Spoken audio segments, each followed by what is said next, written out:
Մի քիչ հոգևոր աշխարհից երկու բառ խոսամ։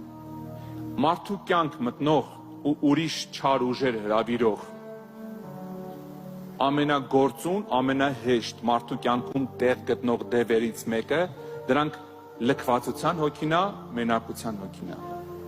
Երբ որ մարդուն կարողանում է համոզի, որ դու մենակ ես, դու լքված ես, դու ոչ մեկի պետք չես։ Լքվածություն, մենություն։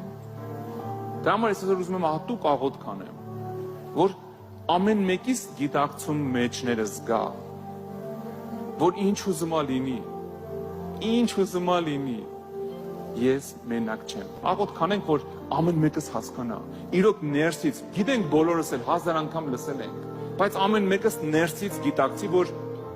երբեք Աստված ինձ չի թողում։ Գիտես դու մարդիկ քիչ են աղոթում կամ չեն աղոթում, որովհետև չեն գիտակցում, որ Հիսուսը իրանց հետ է, որ տունը մենակ ինձ ես լավ առիթ է երկխոսության, խանգարող չկա։ Ինչքան շուտ ես գիտակցում սա, այնքան շատ ես սկսում իր հետ խոսալ։ Ինքը հետ է տա ու ինքը սպասում է այդ զրույցին։ Ամեն։ Դրա համար արդյունքը բաց մի թող։ Երբ որ մենակ ես լինում, խոսա Տիրոջ հետ, հա։ Խոսա, անկեղծ խոսա։